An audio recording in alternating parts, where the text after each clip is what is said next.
My name's Liam Coggins and I work at Barbers. My name is Dharmesh, but also I'm known as Dodo the Barber. I have my own little shop in Mumbai in India. Well, I personally believe in being honest to your clients, doing the best job you can ever do, making them comfortable, and just give them an experience that they've probably never had before. What you want to do is you want to be different to everyone else in a certain way. Like, people will come to you just purely because your personality and you're different to other people. You get along, talking points, you've got similarities. But yeah, it does definitely come down to how good your work is, and that you've got a passion for it and you're always pushing yourself to be better than you were yesterday. Yes and no. Just only for one reason, is because no matter how much you try and tell yourself, no, I'm going to treat it as my first haircut, it's not going to be. You know the client, you know the head shape, you know the hair shape. Your haircut becomes easier when you're doing it the second time rather than when you're doing it the first time. But I agree to the fact that treat it as your first, because I believe you're only as good as your last haircut was. Yeah, cool. So you want to treat every haircut like it's the customer's first visit, because if they come in, they like your haircut and they like how you were, then they come back again and it's not at the same standard, then that's a client you've lost. So it's not good. Sometimes clients' demand and needs change. When they came in to you for a first haircut, they probably wanted a very simple, basic haircut. And if you assume that's what it's going to be in the second haircut, it might not be true, because he wants to change completely. So you can't do, I personally believe you should treat it as a new haircut every time, but mind that you already know the client and you already know the head shape, which makes your haircuts easier. Some clients are happy with just going and getting a £2-3 pot of wax from Tesco's and they're happy with that, but some people like to know what product's best for their hair and get the best style, and you know what I mean, over caring about their whole appearance. Definitely, yeah, because there's some really good products out in the market. Well, they're important, and eventually they turn out into client retention, because if you're honest and you give them the right products that they really need, and they feel that yes, this has worked for them, and you were honest enough in telling them the pros and cons of whatever you're really going to do, and then they just trust you. So when they start trusting you, it just becomes client retention.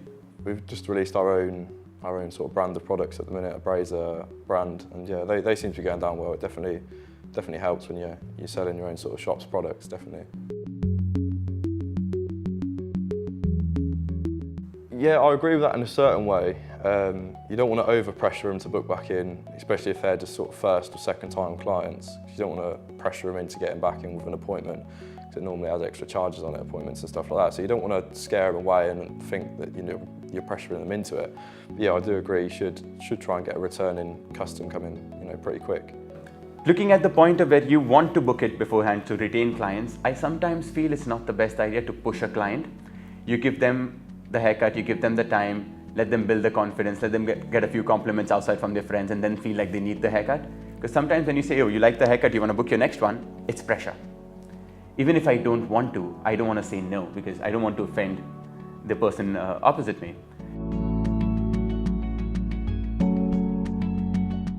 How do we stand out from the crowd? Be yourself. I always tell everybody you don't need to have the coolest, trendiest haircut. You need to have the haircut that suits your personality the most, because that's going to make you look the best. And that only comes is when you believe in yourself. So I always tend to tell people, believe in yourself, do the best you can do, and clients are always going to come around to you. It's hard. It's linking back to what I said earlier. It's being different and outside the box to every sort of, because you get bog standard barbers, you want to be different and have something that a customer wants to come back to, whether it's your personality or the way you cut hair, just your overall level of service as well. It's a must. I'd definitely say, yeah, word of mouth is probably the best way of doing it, because you get a lot of people coming in, they've been out with their mates and they see the haircut and they like it. Instagram's another good tool of putting it out there. It reaches a wide range of people, especially with the braids page. You've got a lot of following, so that brings a lot of custom in. Shop placement as well, the coolness of the shop, what it looks like. I mean, that attracts clients as well. Just a mixture of all, really. Well, to build in new clients, I firstly always believe you need to be up to date with what you know. So you need to be up to date with the current trends in styling. You need to have your proper education coming through, so you keep giving the clients the best services you can. And again, just be creative, just be yourself and just flow with the things, and people will notice that. The other part is obviously with the tools of Instagram and all of those things, they help you out really well to market yourself and show the world that what you're really doing. So you can do a really creative haircut, post it up on Instagram, and people end up seeing that. Gone are the days where you probably had to do an advertisement in a magazine or a newspaper for people to go around and see. Today the freedom is there that you can do it by yourself, on your own terms, the way you want to do it, and that probably helps a lot more. Initially when we started with word of mouth because we didn't believe in advertising in magazines and newspapers and all of those things. But for me, the sole purpose of word of mouth is basically you walking out and somebody seeing your haircut and they liking and they're coming back in. Instagram does the same thing.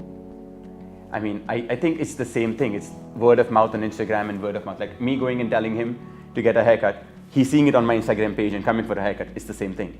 So I think although widely it is more looked as advertisement on Instagram, and this is not looked at it, but I feel it's almost the same thing. Again, that's a must. You've got to be up to date with it because that's again what sets you apart from the next one down. Do you know what I mean? It's a must. Male grooming overall, I just keep referring to male grooming than barbering because there's a lot more involved into it, is just at a rapid growth pace. Every day you end up seeing new trends. Like someday you feel like fades are just off because you've been doing it for so long, but there are just new different kind of fades that keep coming in.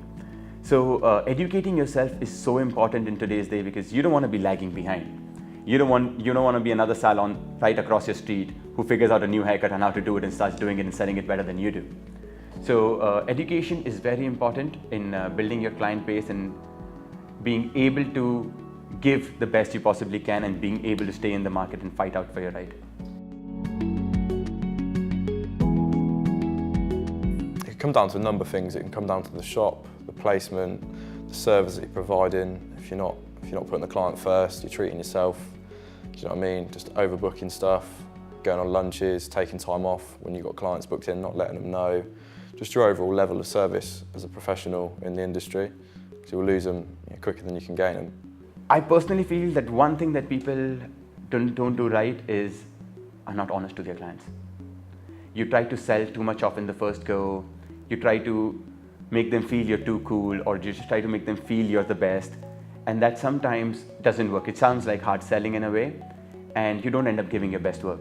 So I always say be honest to your client and believe in what you're doing, and you'll never face that. But if you're trying too hard and you're trying to con a client or make as much as money in the first visit and not caring about the second, the client knows that. They can read when they're being oversold and when they're being really honest to. And I think that's one of the most important parts, is being honest to your client, completely honest. Just be you and give the best haircut you can possibly give. You know what I mean? Don't rush them and just provide a good level of service and I'll come back.